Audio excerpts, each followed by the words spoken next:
Good afternoon and thanks for joining us. I'm Judy Simpson. The University of Vermont draws a variety of national and international experts to campus, and we're often fortunate here on Across the Fence to be able to share with you some of those renowned guests and speakers.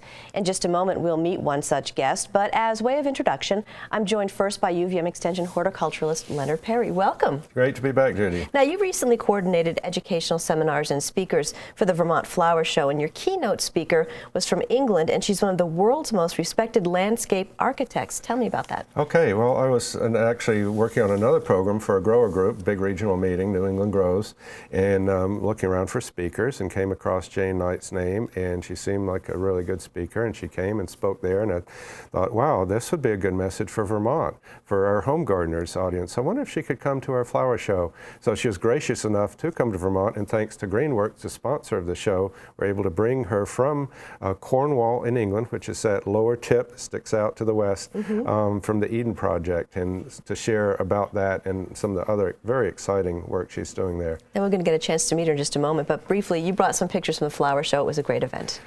Thanks, and then I think it was, and the thousands that I saw there seemed to be having a good time, and I brought a picture just to show you the poster of it, so you could just see, bring back some memories and some of the different things we had. If you didn't see that in a couple of years, we'll have the next one. It's every 2 years. But we had all these seminars. We had, including our keynote, we had vendors, workshops, cooking demonstrations. You can see just a whole host of activities, and just the map brought that to refresh people that were there. If you didn't come, it was about spring reflections. We walked through there. All the blue is water features in there. So, and of course, all the smells that we can't send on TV, but the bark mulch and the flowers, and that was just fabulous. And the masses of flowers like these tulips here. And I'll have more pictures on my website. People can look at perrysperennials.info and look under the gardens, and I've got previous shows too, so you can take a look at those. Well, thanks, Leonard. Well, it's a pleasure to welcome Jane Knight. Jane, thank you so much for taking the time to be with us on Across the Fence. Now, we know that you're from Cornwall, England, and share with our viewers what it is that you do there.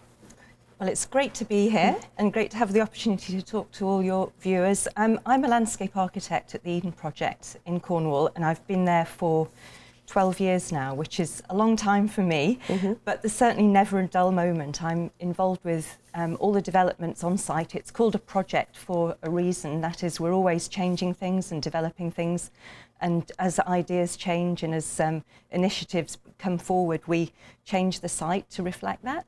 And I also work on outreach projects and consultancy projects which literally take me all over the world. So, and I'm going to have a chance to talk to you a bit about that in a few minutes. The Eden Project certainly is fascinating. How did it come about? Well, I think probably before I go into a lot of detail on what Eden Project actually is, it's really interesting to think about the context with which Eden was developed, and that's really thinking about Cornwall as a place for gardens. There are a huge wealth of gardens in that particular area. Maybe we can see a map of the... Sure, that's great. Yeah, so we can see where the Eden Project is highlighted there. And all those little flowery logos represent gardens that are open to the public, so that you can see there are in the order of about 30 at the moment that are open to the public, and they're all in sheltered valleys. We have a particularly mild climate, which is just extraordinary.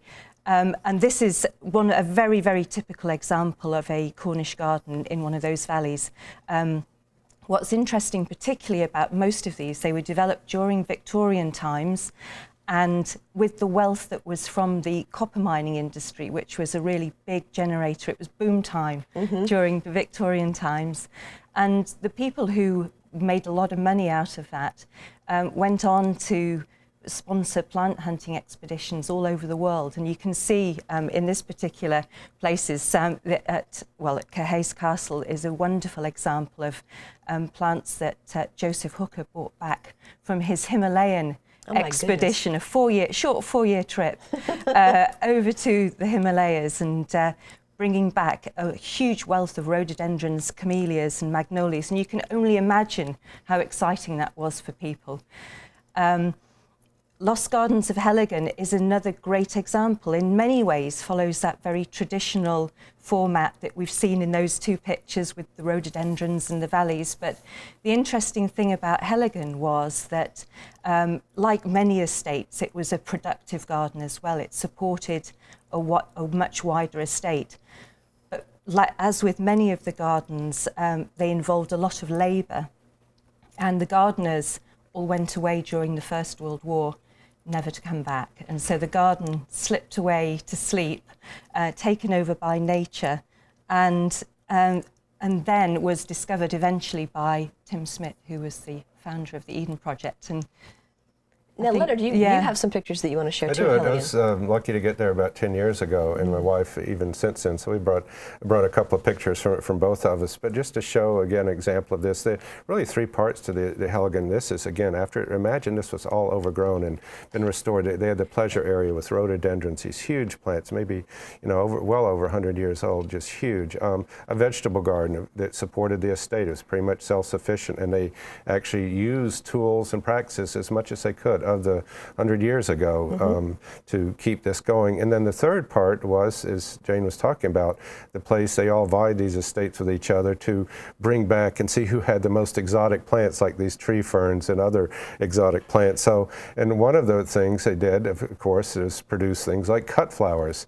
And this is just a huge walled garden for that. And they had a greenhouse which they would grow vines in and grapes and things inside, and clivias you can see there. But one of the most interesting things I just wanted to show a picture of too was, I thought was fascinating, a pineapple pit. Of course, what estate would not have their own pineapples? And they would use them. It's kind of like we're doing now, but using the manure underneath to provide the heat to heat these pineapples in pots in these hotbeds to produce pineapples for the estate.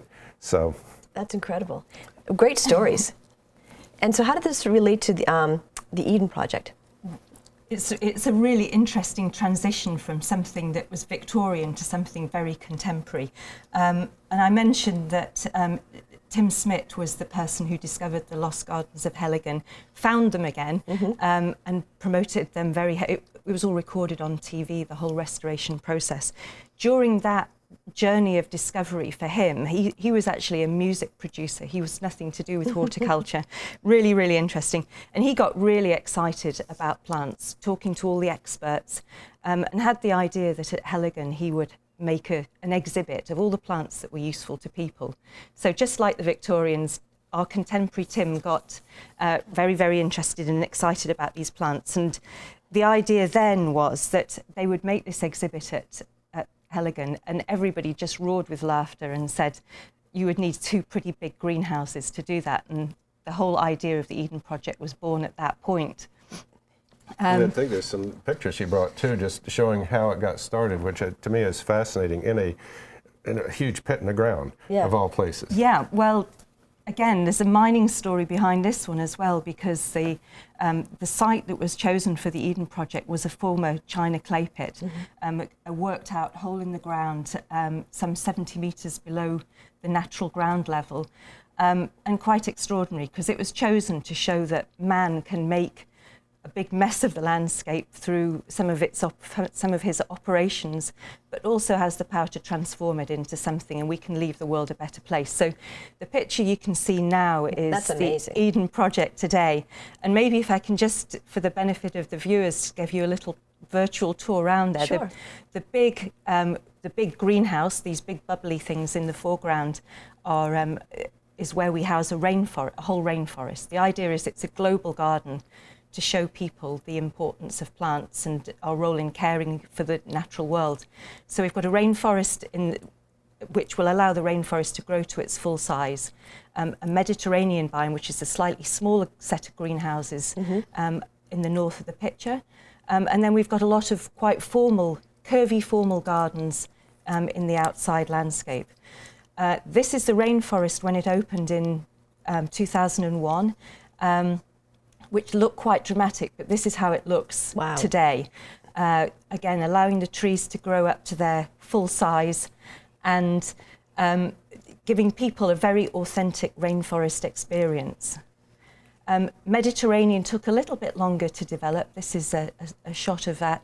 But we have lots of very old olive trees in there to create a feeling of the Mediterranean in Europe and in California. And this is our outside landscape, again demonstrating that all the huge wide range of crops and ornamentals that we can grow in our mild temperate landscape as well. And the whole story behind Eden is basically about the importance of plants to our survival. And this is a little tableau that takes place in our visitor centre, which is a very typical way that we do things. So our visitors are here on holiday visiting us, and we don't want to hit them over the head with stories of doom and gloom. So we do, in a very entertaining way, tell them that plants are really important. And this tableau shows what happens when the plants get taken away, and everything just dies at the end of it. So, and then we move on to some of our outside exhibits. This is right outside our kitchen gardens, showing the importance of vegetables. Cocoa plants, lots of children don't really realise that